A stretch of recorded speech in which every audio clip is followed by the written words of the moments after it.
Hey, folks, welcome to Yellowhammer Now. I'm Dale Jackson. Today, we're going to discuss what's going on in Tennessee with a former Alabama talk show host. Matt Murphy joins us. You may remember Matt Murphy from WVNN in Huntsville, or I believe he was on in Birmingham at some point in time, too, on Talk 99.5 in Birmingham as well. Now he's at WTN in Nashville. And he has been there for some pretty interesting developments, all of them very unfortunate. And I'm sure we'd much rather not see any of this happening. Let's go back from the very beginning. There was a shooting at a Christian school there in Nashville, 6 dead, including 3 children.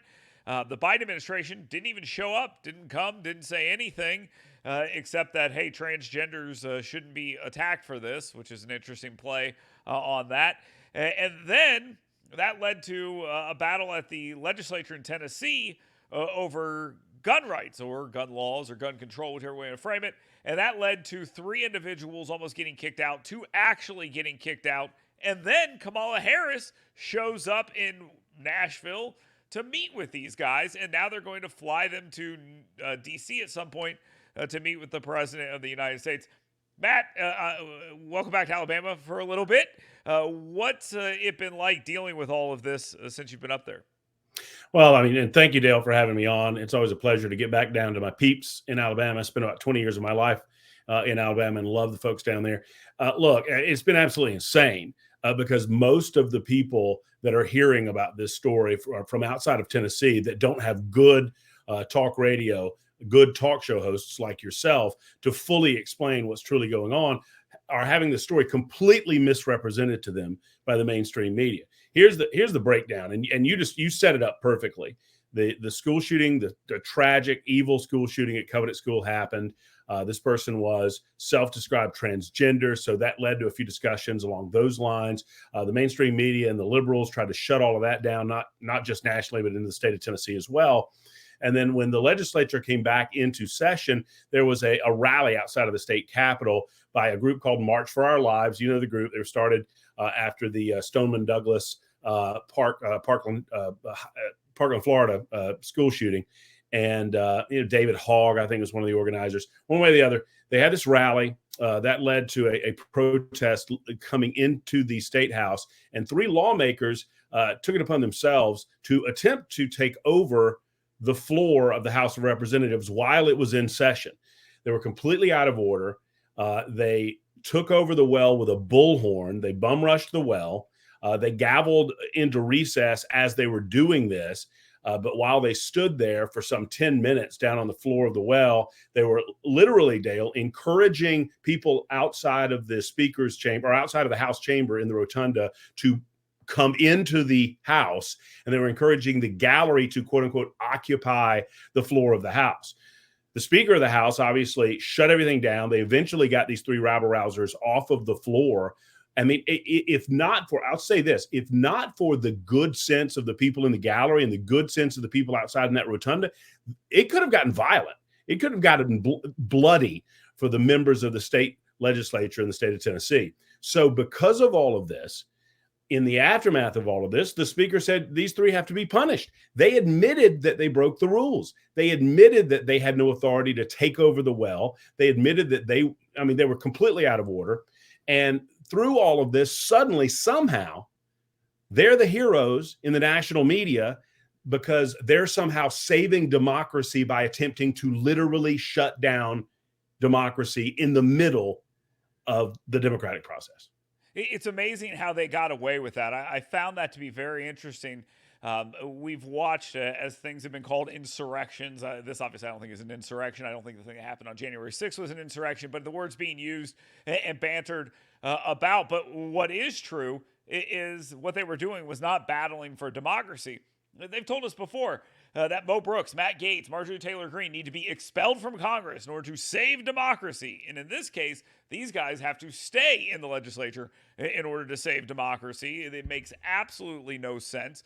And these 3 individuals who did this, only 2 were kicked out. And she's on the floor.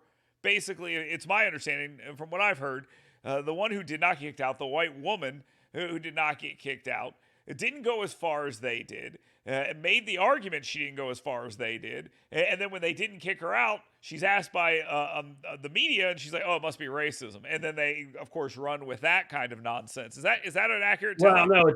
no, I think you're dead on. So just to continue to fill in the story. So Cameron Sexton, the Speaker of the House of the state of Tennessee, and others in leadership get together and they decide there must be some punishment, and they carefully weighed what that punishment ought to be. And members of the body, members of the majority caucus, the Republicans, brought resolutions to the floor to expel these three members from the body for their actions, for putting other members in danger. Tennessee is well within these lawmakers are well within their right to do that. The law is very clear that they have the ability to do this. There's no question about any of that. So they get to the point where they vote, and there's it's like a pseudo trial. It's kind of like people would recognize it as an impeachment trial for a president, only with representatives. So they have an opportunity to defend themselves. They have an opportunity to take questions on the floor. So the three did so. The two younger guys were obviously the more boisterous ringleaders. Gloria Johnson, who's a representative from Knoxville, was there with them. She's the older member of the body. I think she very well knew what she was doing. She did not get on the bullhorn. That was some of the excuse making as to why she didn't get kicked out.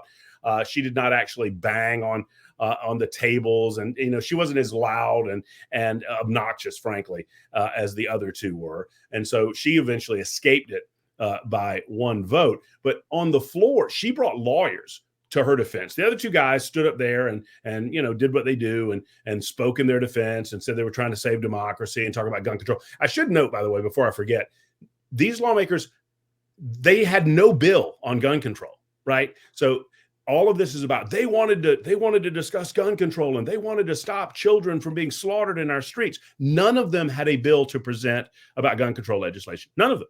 They had nothing. They just wanted to take over the House of Representatives. So anyway, Gloria Johnson gets up there, Dale, and she throws the other two under the bus. And this is on tape. You can watch it. They were there. They heard it. She said, "I didn't do what those two did. They went too far. I knew what the limit was. I pulled back. I never used the bullhorn. Don't blame me. I didn't go there like they did." She threw them under the bus on the floor, saved her ass. And then when she gets outside in the rotunda, not 5 minutes later, she says, "Oh, I was saved because these colleagues in here are racist, and I'm a white woman and they're two black men." They should have went back in and thrown her out for that. That probably would have been justified as well. There was, the racial angle is being played by the media. I want to come back to that for a second. One of these individuals said that one of his colleagues called him an uppity Negro. And that's being quoted about, like it was said, in fact, like it was said. What seems more likely is he criticized him and he said, "Oh, you're saying I'm being uppity?" That's probably the more likely. I doubt a white Tennessee legislator said to one of his colleagues, "You're an uppity Negro." What is that story about? Is that just media being media? That is media being media. I've researched it. I can find no evidence of it. And I think there's zero chance that any of that happened. Understand, this is coming from a man by the name of Justin Jones, who 2 years ago was getting arrested for jumping up and down on the top of cop cars during a BLM riot in the middle of Nashville, Tennessee. And now he's a representative. So I don't know that I would exactly take his word for anything. What I do know is that Justin Jones publicly referred to one of his colleagues in the body as the brown face of white supremacy. And who he was talking to was a representative here in the state of Tennessee who is Indian by birth, who immigrated to the United States of America with his parents, has lived here for 53 years, made a great life for himself,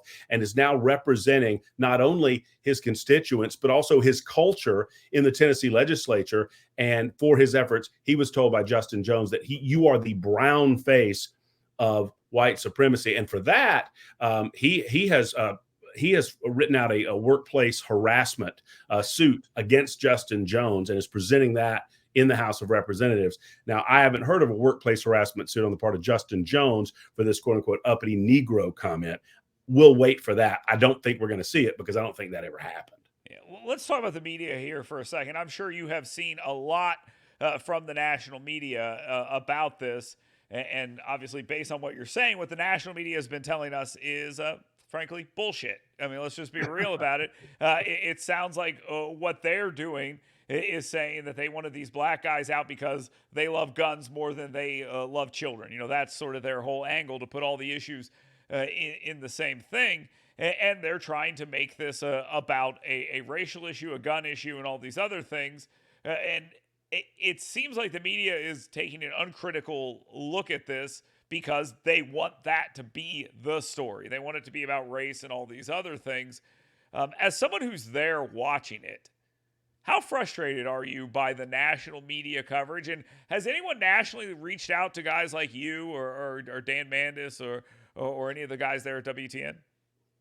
No, I don't think. I got a request from Fox News to do one interview, and ultimately the scheduling didn't work out, so we were unable to do it. But I think Fox News, for the most part, on stories like this, is more of the home team. CNN, ABC, NBC, CBS, they have no interest listening to the other side of this. Now, I do understand that they've interviewed a few of them have interviewed Speaker of the House Cameron Sexton. I don't know if they've interviewed any of the other Republicans on this, but no, I mean, to your point, it's incredibly frustrating. And it's beginning to get to the point, Dale, when I see stories like this in other markets, but I'm hearing about them through the national media lens.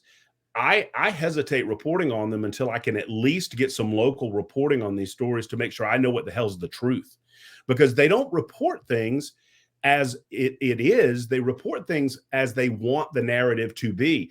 They didn't like the narrative that a transgender woman shot up this Christian school. That didn't fit with them. The gun control piece was all well and good and fine, but they saw an opportunity to turn this into some sort of Tennessee's a racist backwoods state story, instead of the real story as to how do we harden the school systems. And by the way, I think that's part of it, Dale, because I think they can't fight back on the narrative of, well, hardening our school systems don't work, when the shooter herself said in her quote unquote manifesto that she wanted to attack 2 other locations and did not attack 2 other locations because there was too much security at those locations. So I think they're just desperate. It's the old playbook, man. They just rip out another page and they keep going where they're going. But no, I mean, it is incredibly frustrating to watch the hashtag Never CNNs of the world report on this. Well, I'm gonna give you a little taste of home cooking here for a second. Former United States Senator, not one full term, Doug Jones, and J.D. Crowe, very excited about this. J.D. Crowe from AL.com, a guy who steals a paycheck every single time he gets one. He drew a cartoon of a guy in a Klansman outfit spitting out democracy, and of course the Klansman outfit said Tennessee because you know how subtle he is. And Doug Jones was like, yep, this is what's happening. It's white supremacy in Tennessee at play.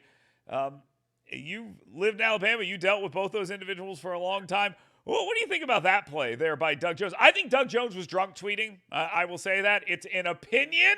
I know he's a lawyer. I think he was drunk tweeting that night on Saturday. But what do you think about that? Those responses? Well, so I mean, the argument is that all of this is happening because of white supremacy. Then I would suggest one, I mean, if I played their game, right, Justin Pearson, one of the 3 that got down on the floor, completely broke the rules and attempted to start a riot, who was in fact booted out along with Justin Jones. He had a dust up with the Speaker of the House earlier in the session when he was first seated because he wouldn't wear a suit on the floor of the House. He claimed that was racism too. This has been well-established rules for all of Tennessee's history that you have to dress appropriately on the floor of the House. They eventually got that worked out. Well, if this is all about white supremacy, why didn't they boot his ass out then? Well, of course it's not. Anyone who wins an election in the state of Tennessee is welcomed into the Tennessee House of Representatives. And I feel foolish having to do this. I mean, not in this format, Dale, but it's just so frustrating. Have to regurgitate again and again and again. And you feel like you have to have this fallback position of, oh, I have to yet again explain to everyone listening to me how this is not about racism. It is, in fact, about people not following the rules. And when they get called out on not following the rules, they have this ultimate ace in the hole card that they use every time, and it's the color of their skin. Yeah, absolutely. Incredibly frustrating to watch. You've been there. This is the last thing I want to ask you, and we'll let you go. You've been there multiple days based on your Twitter feed and things like that at the Capitol. You're seeing this stuff outside. You're seeing all of this. Is there a counter movement in Tennessee, or is it just madness at the Capitol that shows up every couple of days of different groups? So the trans right group, the gun gun control people. Is it just one side showing up and screaming, or is there a legitimate pitched battle there? No, I mean I've been to two very robust marches on the Capitol in the past week. Both of them were largely leftist that were protesting the issue of gun control. I'm interested to see there's yet another some sort of what is it, a call to action or a day of actions, what they're calling it, for tomorrow, that starts at about 3:30 tomorrow afternoon outside of Metro Plaza, and this is an effort to get Justin Jones reseated as a representative in the House before they reconvene at 5 o'clock tomorrow afternoon. So I'm curious what that one's going to look like, whether or not the nature of these things have changed. I expect that you're going to see more Antifa and BLM. I did see elements of Antifa there. I did see, certainly they were outside. It was Gen Z for Change as an organization that has been present in Tennessee for the past 2 weeks. There's another outside organization, March for Their Lives is another organization that's outside organization, but they're rallying liberals. There's not been a lot of counter pushback, Dale, because I think most people in Tennessee and hopefully most people across America recognize this as just nonsense and lunacy. I mean, by the way, what was lost and what none of the national media will report is that the same day that Justin Pearson and Justin Jones and Gloria Johnson were screaming about democracy dying and what a travesty it was that they were booted out of the House, Tennessee passed a school safety measure. It was passed within a week and a half of that school shooting happening, offering resources to every public and private school that want them to hire additional SROs to fortify those schools to make sure that if somebody tries to do bad things in those schools, they won't be able to. And guess who voted against it? Johnson and the two Justins. All three voted against that school safety measure, which was voted on before their asses were booted out of the House. Unbelievable. Matt Murphy, Nashville, thank you very much. Super Talk 99.7. At 99.7, excuse me. I'm a radio guy. I should know you don't throw the point in there. WTN, thank you very much for that. Matt, we will talk to you soon. Everyone else, thank you for watching Yellowhammer Now. We will be back with another one tomorrow. Stay tuned.